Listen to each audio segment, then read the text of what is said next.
नमस्कार विद्यार्थी मित्रांनो. घातांक या प्रकरणातलं हे तिसरं लेक्चर आपण सुरू करतो आहे. पहिल्या लेक्चरमध्ये आपण सगळं बेसिक कवर केलं आहे. दुसऱ्या लेक्चरमध्ये आपण त्या ज्या काय बेसिक म्हणजे पहिल्या लेक्चरमध्ये घेतलेले जे काही बेसिक रूल्स आहेत त्या रूल्सवरती काही त्या रूल्सनुसार काही गणितं सोडवले आहेत, त्याच्यावरती काही न्यूमरिकल्स पाहिलेत आपण. तिसऱ्या लेक्चरमध्ये आपण थोडंसं आणखीन ॲडव्हान्स लेवलला घेऊन जाणार आहे. सुरुवात करूया पुन्हा थोडंसं बेसिक. समजा एकचा वर्ग आहे किंवा एकचा घात आहे. एकचा कोणता पण घात घ्या. एकचा पहिला घात काय आहे, शून्यावा घात काय आहे, एकच आहे. शून्य नाही, समजा प्रत्येक संख्येचा शून्यावा घात एकच आहे, त्याच्यामुळे शून्य सोडून आपण घात घेऊ. एकचा दुसरा घात घ्या, एकच आहे. एकचा तिसरा घात घ्या, काय आला, एकच आहे. एकचा चौथा घात घ्या, एकच आहे. म्हणजे पहिला ऑब्झर्वेशन काय भेटलं आपल्याला, एकचा कोणताही घात असू दे, जो की आपण नियम पण पाहिला, एकचा एनवा घात एकच असणार आहे. ठीक आहे. दुसरी गोष्ट, दोनचा घ्या. दोनचा घात, दोनचा पहिला घात काय आहे, 2 आहे. दोनचा दुसरा घात काय आहे, 4 आहे. दोनचा तिसरा घात काय आहे, 8 आहे. दोनचा चौथा घात काय आहे, 16, एकक स्थानी 6 आहे. दोनचा पाचवा घात काय आहे, 32, एकक स्थानी 2 आहे. बरोबर. दोनचा सहावा घात काय आहे, 64, एकक स्थानी 4 आहे. दोनचा सातवा घात काय आहे, 128, एकक स्थानी काय आहे, 8 आहे. दोनचा नववा घात काय आहे, 256, एकक स्थानी काय आला, 6 आला. एक गोष्ट लक्षात आली असेल तुमच्या की दोनचा घात आहे ना, हा एकक स्थानी काय आलंय, 2, 4, 8, 6. 4 घातांकानंतर परत काय आलंय, 2, 4, 8, 6. म्हणजे दोनच्या घातामध्ये प्रत्येक चार घातानंतर 2, 4, 8, 6 हे काय होतं रे, रिपीट होत जातं. बरोबर आहे. दोनच्या प्रत्येक घातामध्ये काय होतं, 2, 4, 8, 6 हे रिपीट होत जातं आहे. सेम तीनचा घात काढा तुम्ही. तीनचा घात, तीनचा पहिला घात 3 आहे. तीनचा दुसरा घात 9 आहे. तीनचा तिसरा घात काय आहे, 27. तीनचा चौथा घात काय आहे, 81, एकक स्थानी 1. तीनचा पाचवा घात काय आहे, 243. बरोबर. तीनचा सहावा घात काय आहे, तर थोडंसं कॅल्क्युलेशन करावं लागतं. तीनचा सहावा घात काय आहे, 243 गुणिले 3, 729. बरोबर. की त्याला 729. तीनचा सातवा घात काय आहे, 187. तीनचा आठवा घात काय आहे, 6561. इथं तुमच्या लक्षात येईल 3971, 3971 म्हणजे तीनच्या प्रत्येक घातात चौथ्या घातानंतर 3971 रिपीट होतात. क्लिअर आहे. आणखीन एक पाहू आपण, चारचा घात. चारचा घात काय आहे, चारचा पहिला घात 4. चारचा वर्ग 16, एकक स्थानी 6. चारचा तिसरा घात 64, एकक स्थानी 4. चारचा चौथा घात 256. बरोबर. एकक स्थानी काय आला पुन्हा 6. म्हणजे प्रत्येक दोन घातानंतर 4, 6, 4, 6, 4, 6 रिपीट होतात. सो ह्याच्यासाठी हे आता प्रत्येक गोष्टीचं आपल्याला 9व्या घातापर्यंत, 9व्या संख्येपर्यंत, 9व्या अंकापर्यंत करत बसायची गरज नाही. एक शॉर्टकटमध्ये किंवा सगळं एकदा समराईज करून देतो. फक्त कसं आलं ते इथं सांगितलं आहे. कसं आलं ते हे 3-4 जणांचं करून तुम्हाला स्लाईडवरती दाखवलं आहे. आपण काय करू, सगळ्यांचं लिहून घेऊ. पहिलं एकचा कोणताही घात काय असतो, एकच असतो. त्याच्यानंतर दुसरं 2. 2चा घात प्रत्येक 4 याच्यानंतर रिपीट होतो. कोणता रिपीट होतो, 2, 4, 8, 6. याचा अर्थ काय होतो माहिती आहे का, 2च्या पहिल्या घातात 2 असणार, दुसऱ्या घातात 4 असणार, तिसऱ्या घातात 8 असणार, चौथ्या घातात 6 असणार. परत 5वा घात इथं आला, 6वा घात परत इथं आला, 7वा घात परत इथं आला, 8वा घात परत इथं आला. कळलं. म्हणजे 2, 4, 8, 6 हे प्रत्येक 4 नंतर हे घात काय आहेत, रिपीट होत जातात. एवढंच लॉजिक आहे, सिम्पल. तिसरं तीनचं पाहिलं आपण काय, 3, 9, 7, 1 हे अंक काय होतात, एकक स्थानी रिपीट होत जातात. हे एकक स्थानी येतं बरं का, पूर्ण वर्ग नाही. काय होतं, एकक स्थानी रिपीट होत जातात. 4चं पाहिलं तर प्रत्येक 2 घातानंतर, 4चं काय, प्रत्येक 2 घातानंतर काय येतं, 4 किंवा 6, 4 किंवा 6, 4 किंवा 6 रिपीट होत जातं. 5चं बघितलं आपण असं तर 5च्या प्रत्येक घाताच्या एकक स्थानी 5च असतो. 5च्या प्रत्येक घाताच्या एकक स्थानी काय असतो, 5च असतो. 6 जर बघितलं आपण तर 6च्या प्रत्येक घाताच्या एकक स्थानी 6च असतो. क्लिअर आहे. त्याच्यानंतर 7चं बघितलं आपण तर 7च्या प्रत्येक घाताच्या एकक स्थानी 7, 9, 3, 1 हे अंक काय होतात, रिपीट होतात. 8चं जर तुम्ही बघितलं तर 8मध्ये प्रत्येक संख्येच्या एकक स्थानी 8, 4, 2, 6 हे काय होतं आहे रिपीट होतं आहे. 9चा जर तुम्ही घात बघितला तर 9च्या प्रत्येक घाताच्या एकक स्थानी काय होतं आहे 1 आणि 9, 9 आणि 1, 9 आणि 1 हे रिपीट होतं आहे. आणि 10 जर शून्याच्या जर एकक स्थानी जर शून्य असेल त्याचा किती आपण घात घ्या तर त्याच्या एकक स्थानी काय राहतो शून्यच राहतो. आता बघा लक्षात ठेवायला कसं सोपं आहे. 1, 5, 6 आणि 0 चौघांच्या घाताच्या एकक स्थानी तेच असते. 1चा कितवाही घात एकच असतो, 5चा कितवाही घात 5च असतो, 6चा कितवाही घात 6च असतो आणि एकक स्थानी 0 आल्यावरती त्याचा कितवाही घात 0च असतो. त्याच्यानंतर 4 आणि 9, 4 आणि 9ला काय होतं आहे 2 नंतर रिपिटेशन आहे बरोबर. 4 आणि 9ला काय 2 घरानंतर रिपिटेशन आहे. म्हणजे 4चा प्रत्येक घात 2 नंतर 4 आणि 6, 4 आणि 6 रिपीट होतो. 9चा प्रत्येक घात 2 घरानंतर 9 आणि 1, 9 आणि 1 रिपीट होतो. क्लिअर आहे. मग लक्षात काय ठेवायचे फक्त आता राहिले 4. 2च्या घातात काय काय रिपीट होतं आहे 2, 4, 8, 6. 3च्या घातात काय रिपीट होतं आहे 3, 9, 7, 1. 7च्या घातात काय रिपीट होतं आहे 7, 9, 3, 1.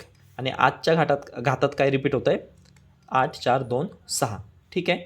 आता हे फक्त स्क्रीनशॉट मारून घ्या किंवा स्क्रीनशॉट निघत नसेल तर लिहून घ्या, राईट डाऊन करून घ्या नोट्समध्ये. हे आपल्याला इथून पुढच्या गणितामध्ये वापरायचं आहे. याच्यावरती आता गणित कसं विचारलं जातं ते आपण पाहू. ठीक आहे. सुरुवात करू पहिल्या गणितापासून.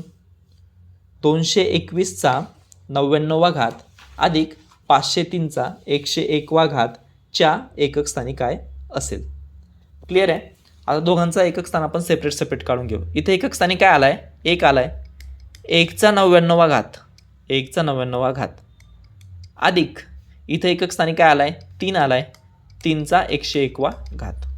आता मग रिपिटेशन सांगा बरं. आपण जे मागच्या स्लाईडमध्ये पाहिले 1चा कोणता पण घात काय असतो एकच असतो कोणता पण. सो याचं उत्तर काय असणार एकक स्थानी एकच असणार. आता 3च्या घातामध्ये रिपिटेशन्स आहेत बरोबर. 3च्या घातात कितीने रिपिटेशन होतं आहे 3चा प्रत्येक घात प्रत्येक 4 घातानंतर 3, 9, 7, 1नी रिपिटेशन होतं आहे 4 घातानंतर बरोबर. मग काय करा सरळ सरळ इथं 101वा जो घात आहे ना त्याला 4ने भाग द्या.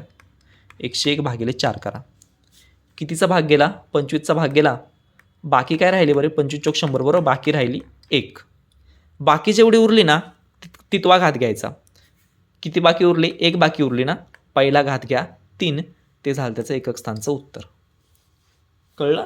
परत सांगतो 1चा 99वा घात इथं तर काही विषयच नव्हता. 1चा कितवा पण घात घ्या एकक स्थानी एकच येणार आहे बरोबर आहे.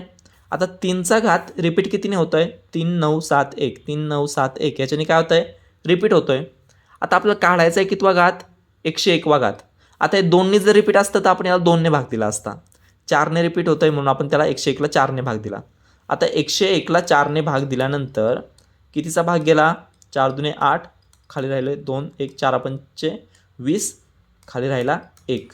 बाकी किती आली 1. जी बाकी उरली ना कारण 4 पूर्ण भाग गेला 25 रोटेशन कंप्लीट झाले. बाकी उरली 1 म्हणजे पुन्हा कुठं आलं 1 नंबरला आलं. 25 रोटेशन 4 कंप्लीट झाले. बाकी राहिली 1. पुन्हा कुठं आलो आपण पहिल्या घाताला. आणि पहिला घात किती असतो 3चा 3 असतो बरोबर. म्हणून याच्या एकक स्थानी काय येणार 3 येणार. आणि दोघांची जर बेरीज केली तर जे काय फायनल आन्सर भेटणार आपल्याला त्या आन्सरच्या एकक स्थानी काय असणार 3 आणि 1 4. अवघड आहे का काही जमल. Next question. ओके रिपीट झाला आहे का नाही आकडे चेंज झाले 223. ओके काहीच अडचण नाही. 223चा कितवा घात दिला आहे आपल्याला 223चा 14वा घात अधिक 51चा 52वा घात. जमल. 1 मिनिट फक्त पॉज करून तुम्ही ट्राय करा. 1 मिनिट पॉज करा व्हिडिओ आणि ट्राय करा. काय दिले आता इथं 223 एकक स्थानी काय आहे 3. एकक स्थानी काय आहे 3. 3चा कितवा घात आहे 14वा अधिक इकडे काय दिलं आहे 51. 51चा कितवा घात आहे 51 म्हणजे एकक स्थानी काय आहे 1. 1चा कितवा घात आहे 1चा 52वा घात आहे बरोबर आहे. 1चा कितवा घात आहे 52वा घात आहे. म्हणजे आपलं उत्तर काय असणार इथं 1चा 52वा घात म्हणजे एकक स्थानी काय आला 1चा कितवा पण घात घ्या काय आला एकच असणार आहे बरोबर. आता 3चा 14वा घात 3चं रिपिटेशन पाहिलं आपण मागच्याच गणितात. काय 3च्या घातामध्ये काय काय रिपीट होतं 3, 9, 7, 1.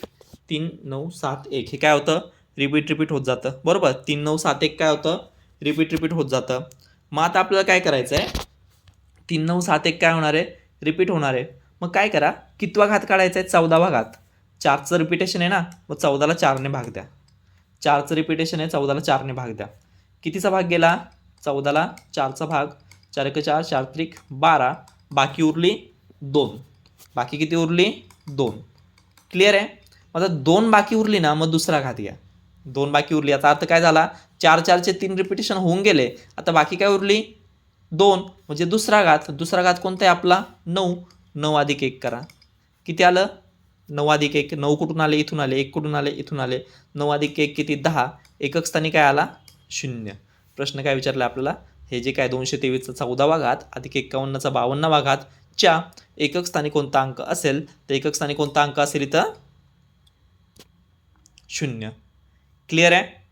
अडचण काही. चलो नेक्स्ट क्वेश्चन. 2427चा 754वा घात च्या एकक स्थानी कोणता अंक असेल.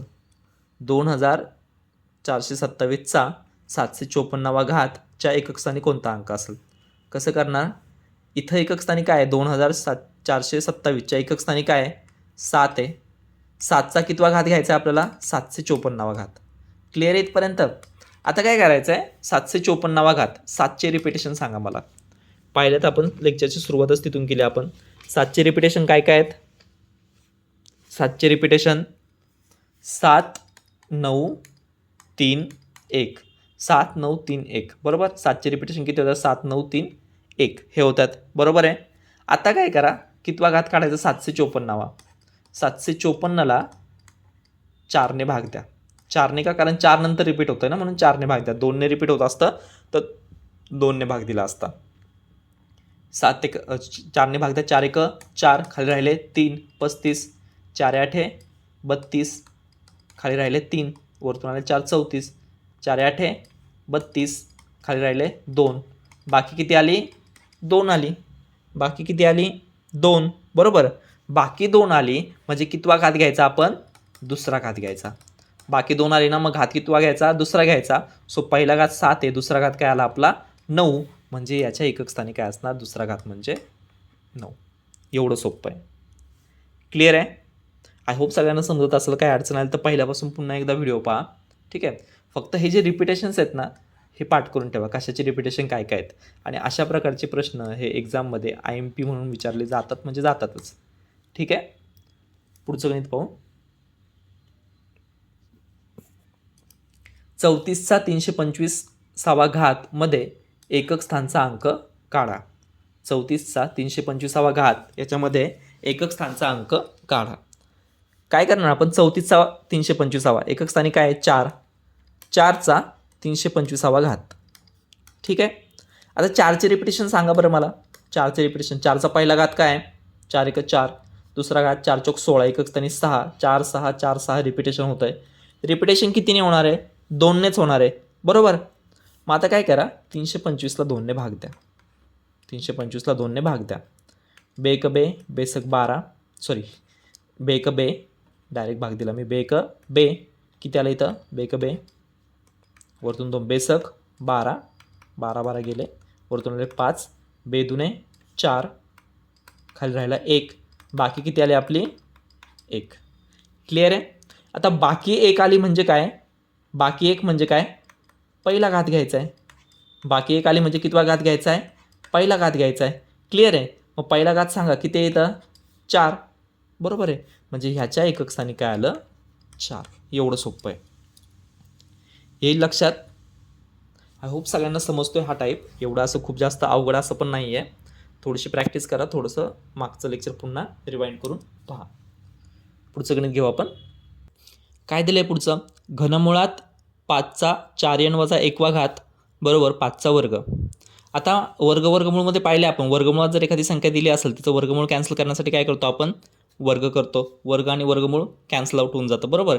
एका बाजूचा वर्ग केला म्हणून आपण दुसऱ्या बाजूचा पण वर्ग करतो. सेम तेच लॉजिक लावायचं आहे आपल्याला. काय दिलं इथं घनमुळामध्ये याचा अर्थ घनमूळ होतो 5चा 4n वजा 1 बरोबर 5चा वर्ग. काय करा, घनमूळ काढून टाकायचे ना, दोन्ही बाजूंचा घन करा. डाव्या बाजूचा घन केला म्हणून उजव्या बाजूचं पण काय करणार, घन करणार. आता डाव्या बाजूला काय झालं, घनमूळ आणि घन एकमेकांना कॅन्सल आउट करून गेलं. घनमूळ आणि घन एकमेकांना कॅन्सल आउट करून गेलं. राहिलं काय, फक्त 5चा 4n वजा 1. सेम उजव्या बाजूला इकडे काय आलं, 5चा वर्ग आणि त्याचा घन, म्हणजे इथं काय होणार, ह्या दोघांचा गुणाकार होणार, a⁻m आणि त्याचा पण n वा घात, म्हणजे काय, एचा m गुणिले n वा घात गुणाकार होतो. सो 5चा कितवा आला, 6वा घात आला. क्लिअर आहे. आता काय करा, पाया समान आहे दोन्ही साईडला, पाया समान आहे, घातांकांची तुलना होऊ शकते. म्हणजे काय भेटलं, 4n वजा 1 बरोबर 6. 4n वजा 1 बरोबर काय भेटलं, 6. मग 4m बरोबर काय भेटलं तुम्हाला, 6 अधिक 1. हे वजा 1 इकडे आल्यानंतर काय झाले, अधिक 1 झाले, 6 अधिक 1. मग यांची किंमत काय भेटली, 6 अधिक 1 7, 7/4. यांची किंमत काय भेटली, 6 अधिक 1 म्हणजेच 7/4. क्लिअर आहे, अवघड आहे का काही. ओके, फक्त समजलं काय पाहिजे, इथं घनमूळ होतं, घनमूळ काढून टाकायला आपण घन केला, एका बाजूचा घन केला म्हणून दुसऱ्या बाजूचा सुद्धा घन करावा लागला. Next example. ओके, पदावलीच्या स्वरूपात दिलं हे गणित. थोडंसं कसं करणार, आता एक गोष्ट लक्षात घ्या, हे सगळं सोडवत बसलो आपण तर इथं ऑब्झर्वेशन होतं तुमच्या, ह्या कंसाचा घात काय, 0 आहे. ह्या कंसाचा घात काय आहे, 0 आहे, बरोबर. म्हणजे याची जी काही किंमत आली, बरोबर, हा महिरूपी कंस बाहेर, त्याच्यात चौकटी कंस, चौकटी कंसाची काहीही किंमत आली तरी त्याचा 0वा घात आहे, बरोबर. आणि सगळ्याचा 25वा घात, बाकी सगळं जसच्या तसं लिहून घ्या, बरोबर आहे. आता ह्याचा 0वा घात म्हणजे याची किंमत काय येणार आहे, आतली किंमत काही जरी आली तरी 0वा घात म्हणजे याची किंमत काय येणार आहे, 1च येणार आहे, बरोबर आहे. 1चा 25वा घात सोडत बसायची गरज आहे का, बरोबर. 1चा काय आला, 25वा घात, कारण ह्या टर्मची किंमत काहीही असली तरी त्याचा 0वा घात, कोणत्याही संख्येचा 0वा घात किंमत काय असते, 1. ओके, चला गुणुले, ह्या कंसात काय झालं, इथं 2चा 0वा घात, इथं पण 1 येणार, प्लस 1, बरोबर आहे. मग 1चा कुठलाही घात, 1चा 25वा घात दिला, 1चा कुठलाही घात असू द्या, काय असतं उत्तर, 1च असतं. आणि ह्या कंसात 1 अधिक 1 2, किती आलं उत्तर, ह्या कंसात 1 अधिक 1 किती आलं उत्तर, 1 गुणिले 2 बरोबर 2. सोपं होतं. ओके, फक्त लक्षात काय, हे तुम्ही सोडवत बसले असते याचं पण काहीतरी उत्तर आलंच असतं, बरोबर. 6चा 5वा घात काढायचा, किती वेळा गुणाकार करत बसावा लागला असता. म्हणजे मागच्या पण एका गणितात मी हे सांगितलं, मागच्या लेक्चरमध्ये पण सांगितलं की अशा प्रकारचे गणितं जर आले तर लक्ष व्यवस्थित द्या, कारण एका सर्टन लिमिटनंतर तुम्हाला कळतं की एका सर्टन टाईम स्पेंड केल्यानंतर, तेवढा वेळ गेल्यानंतर कळतं. उत्तर तर काढलं, एकदम बरोबर काढलं, काही काही एकदम हुशार पोरं त्यांनी एकदम फास्ट पण काढलं. नॉर्मल जनतेला ते करायला 2 मिनिट लागणार, तर त्यांनी 1 मिनिटामध्ये ते कॅल्क्युलेशन केलं, ठीक आहे. पण ते करायचा वेळ पण वायाच गेला का, कारण शेवटी 0वा घात आहे, राईट ऑर रॉंग. 0वा घात आहे म्हणजे काय, आता उत्तर काही येऊ द्या, त्याची किंमत किती असणार आहे, 1च असणार आहे. सो गणित सोडवताना ना, वाचताना एवढं बारकाईने वाचा ना, का त्याच्यामध्ये जे काय असं काय म्हणू शकतो, छुप्या गोष्टी दिल्यात ना किंवा क्लुप्त्या दिल्यात ना, त्या चटकन डोक्यात घुसल्या पाहिजे. आणि त्या डोक्यात घुसल्या म्हणजे काय, आपण तेवढं स्पीडली हा गेलेला 1 मिनिट किंवा 2 मिनिटसुद्धा आपण वाचवू शकतो. आणि मित्रांनो, कुणाला किती येतं याच्यापेक्षा एक्झामचा जो काय वेळ असेल, 1 तासाचा किंवा 2 तासांचा तुमचा जो काय वेळ असेल ना, त्या वेळेत तुम्हाला किती आठवतं, किती जमतं, किती फास्टली जमतं, किती अचूकतेने, किती ॲक्युरसीने जमतं, ह्याच्यावरती सगळा गेम आहे. एखादा विद्यार्थी असा असेल की खूप हुशार आहे, मी टीचिंग पण करू शकतो, खूप जास्त भारी शिकू शकतो, मला स्वतःला पण खूप येतं, कोणतं पण एक्झाम्पल द्या, MBA कॅटचं द्या, नाहीतर आणखीन कुठलं हायर काय असेल ते द्या, मी मॅथचे सगळे गणितं सोडवू शकतो.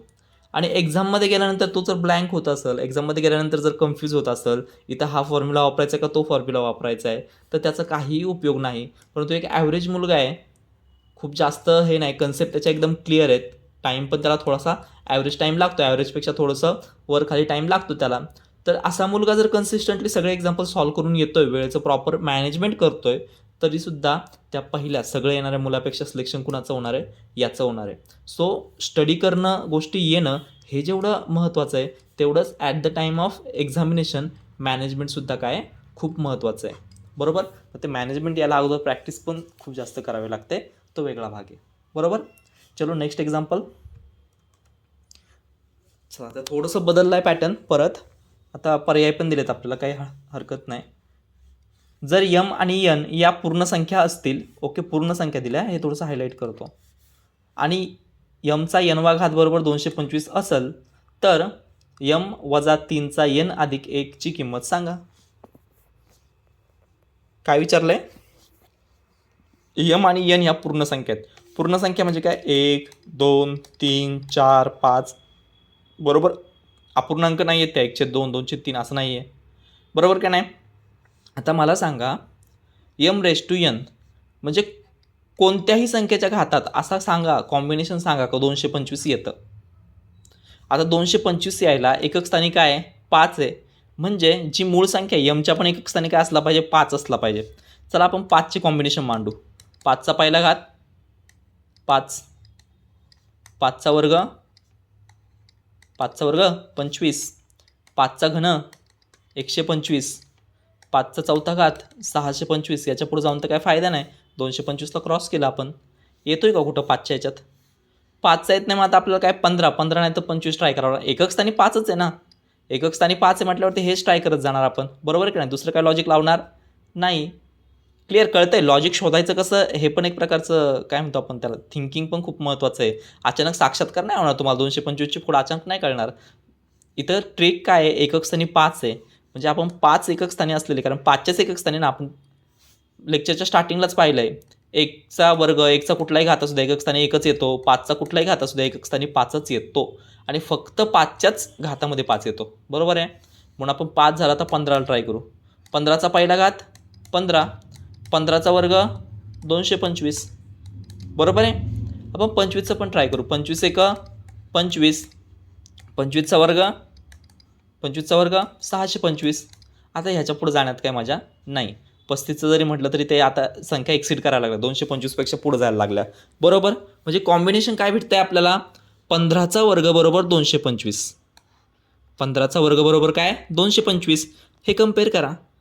कुठं कम्पेअर करा? ठीक आहे, इथं कम्पेअर करा. m⁻n बरोबर काय दिलं आहे? 225. पण आपण जे काय आता केलं त्याच्यातून आपल्याला काय कळलं की बाबा 15चा वर्ग बरोबर 225 हे सोडून दुसरं कुठलं कॉम्बिनेशन्स येत नाही. कोणतं? पूर्ण संख्यांचं. अपूर्णांक संख्यांचं येऊ शकतं मे बी, बरोबर, पण पूर्ण संख्यांचं येत नाही. मग काय करणार? झालं ना. यमची किंमत किती भेटली? 15. एनची किंमत किती भेटली? 2. एमची काय भेटली? 15. एनची किती भेटली? 2. टाका आता याच्यामध्ये किमती. काय विचारलं आपल्याला? m-3चा n अधिक 1वा घात. m-3 म्हणजे काय? 15 - 3चा n म्हणजे काय? 2 अधिक 1वा घात म्हणजेच काय? 12चा 3रा घात. काढू शकतो. चला 12चा वर्ग माहिती आहे आपल्याला. 12चा वर्ग 144. 144ला आणखीन एकदा 12ने गुणा. 12 चौक 48शी 8 हातचे आले 4. 12 चौक 48 आणि 4 52शी 2 हातचे आले 5. 12 एक 12 आणि 5 17. आहे का ऑप्शनमध्ये? 1728. काय आलं उत्तर? Option number 3. सोपं आहे मित्रांनो, आलं लक्षात? फक्त हे शोधणं गरजेचं होतं की 225 आता एकक स्थानी 5 आला आहे म्हणून हे थोडं सोपं गेलं ना. ते जर 6 आलं असतं तर 4चं पण कॉम्बिनेशन होतं आहे, 6चं पण कॉम्बिनेशन होतं आहे. ते जर दुसरं काहीतरी आलं असतं, समजा 9 आलं असतं तर 3चं पण कॉम्बिनेशन होतं आहे, 7चं पण कॉम्बिनेशन होतं आहे, बरोबर? तर मग त्यावेळेस थोडंसं आपल्याला आणखीन हे खालचे कॉम्बिनेशन, नंबर ऑफ कॉम्बिनेशन वाढले असते, पण त्यातून पण उत्तर काढायला सेम मेथड वापरावी लागली असती. क्लिअर आहे? Next example. Okay okay okay okay. काय नाही, बेसिक नियम जो आहे ना आपला तोच अप्लाय करायचा, बाकी काहीच नाही. व्हायबल व्हायचं नाही. x⁻ काय करा? पाया समान असताना सेम आहे सगळ्यांचा पाया. x x x x x आणखीन एकदा x 6 वेळा x, बरोबर? गुणाकार दिलाय मध्ये. पाया समान असताना गुणाकारामध्ये घातांकांची काय होते? बेरीज होते, बरोबर? पाया समान असताना गुणाकारामध्ये घातांकांची काय होते? बेरीज होते. करा. कसं करणार? q - p अधिक r - p अधिक p - q, बरोबर ना? q - p इथं घेतलं, अधिक r - p इथं घेतलं, अधिक p - q इथं घेतलं, अधिक r - q इथं घेतलं, अधिक q - r इथं घेतलं, अधिक p - r इथं घेतलं. क्लिअर आहे? आता बघा काय काय कॅन्सल होतं आहे. इथं अधिक q आहे, इथं वजा q आहे, कॅन्सल झाला. इथं वजा p आहे, इथं अधिक p आहे, कॅन्सल झाला. इथं अधिक r आहे, इथं वजा आर आहे, कॅन्सल झाला. अजून इथं वजा पी आहे, इथं अधिक पी आहे, कॅन्सल झाला म्हणजे शून्य आलं बरोबर. इथं अधिक आर आहे, इथं वजा आर आहे, शून्य आलं. इथं अधिक वजा क्यू आहे, इथं अधिक क्यू आहे, अधिक क्यू वजा क्यू शून्य, म्हणजे राहिलं काय वरती एक्सचा शून्यावा घात. आलं लक्षात. गणित जरी मोठं दिसलं तरी बेसिकच होतं, काहीच नव्हतं, फक्त पाया समान असताना गुणाकारामध्ये घातांकांची बेरीज होते, एवढं नियमित वापरायचं आहे बरोबर. मग काय आलं, सगळे प्लस मायनस अधिक वजा एकमेकांना कॅन्सल केलं म्हणजे कट केलं म्हणजे शून्य झाली बेरीज बरोबर. आणि बेरीज शून्य झाली म्हणजे एक्सचा शून्यावा घात, आणि कोणत्याही संख्येचा शून्यावा घात काय असतो, 1. सो आपलं उत्तर काय आलं, 1. क्लिअर आहे. अवघड होतं काही, काय उत्तर ऑप्शन नंबर 2. चलो नेक्स्ट क्वेश्चन. ओके, इथं पुन्हा एकदा काय तुलना करायची आहे, कशासोबत, 5चा ए अधिक बी बरोबर 5 गुणले 25 गुणले 125, तर ए अधिक बीचा वर्ग बरोबर किती.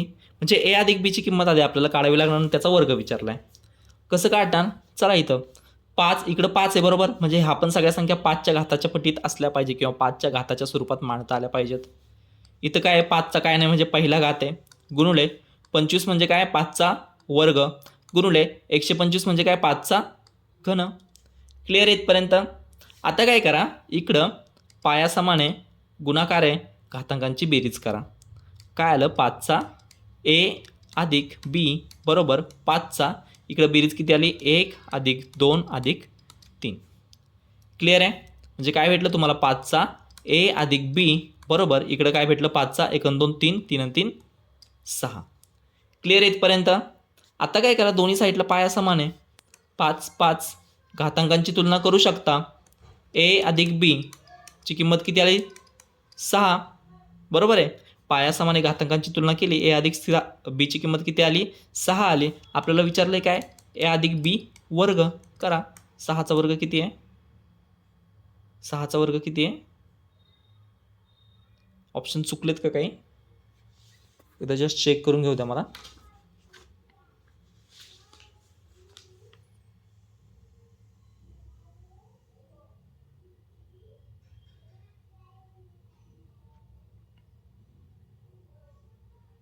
ओके, ऑप्शन चुकलेत, टायपिंग मिस्टेक आहे इथं.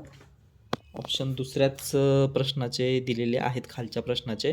ऑप्शन काय पाहिजे होते इथं, पहिलं ऑप्शन दिला त्यांनी 12, दुसरा ऑप्शन काय दिला आहे 16, तिसरा ऑप्शन 34 आणि चौथा ऑप्शन 36. चला काही हरकत नाही. किती आलं, 6चा वर्ग 36, 6चा वर्ग 36 आहे ऑप्शनमध्ये, ऑप्शन नंबर 4. प्रोसेस कळली, फक्त काय केलं आहे, इकडं 5चा घात होता ए अधिक बी, इकडं 5चा पहिला दुसरा तिसरा त्यांची बेरीज केली, ए अधिक बीची किंमत काढली, ती आली 6, आणि विचारले आपल्याला ए अधिक बीचा वर्ग म्हणजे 6चा वर्ग 36. ठीक आहे. ऑप्शन देताना चुकलं थोडंसं, खालच्या गणिताचे ऑप्शन लिहिले गेले तिथं. ऑप्शन काय आहेत, 12 16 34 आणि 36, म्हणजे किती आलं उत्तर आपलं, ऑप्शन नंबर 4 36. क्लिअर आहे. Okay, next question.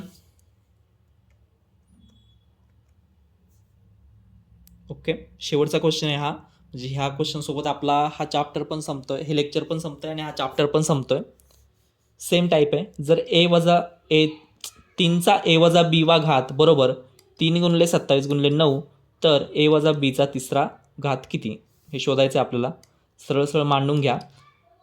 3चा ए वजा बी बरोबर इथं 3चा काय आहे, पहिला घात, गुणिले 27 म्हणजे 3चा कितवा घात आहे, 3चा तिसरा घात, गुणिले 9 म्हणजे 3चा कितवा घात आहे, दुसरा घात बरोबर.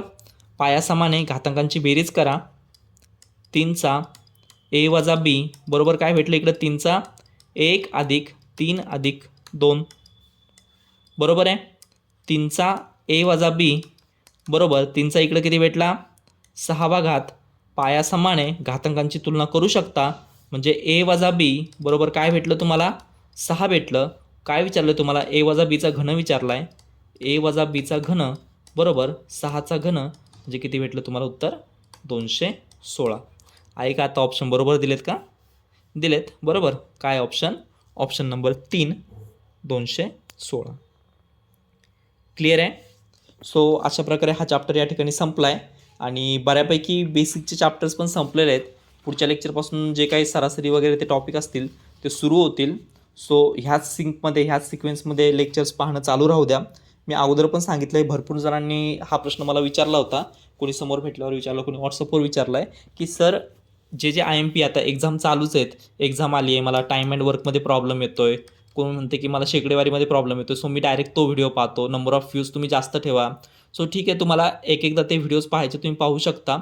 नंबर ऑफ व्ह्यूजची जर गोष्ट असेल तर आपण जवळपास 5 ते 6 वेळा 3-3 तासांचा वॉच टाईम दिला आहे तुम्हाला, वॉच आवर दिलेत. सो एक व्हिडिओ 3-3 तास पाहू शकता. अर्ध्या पाऊण तासाचा व्हिडिओ असल्यामुळे कमीत कमी 5 ते 6 वेळा तुम्ही तो व्हिडिओ नक्की पाहू शकता. पण मित्रांनो, एक गोष्ट लक्षात घ्या की तुम्हाला जरी टाईम अँड वर्क किंवा सिलेक्टिव्ह टॉपिक जर करायचे असतील एक्झामच्या अनुषंगाने, ते नक्कीच करा.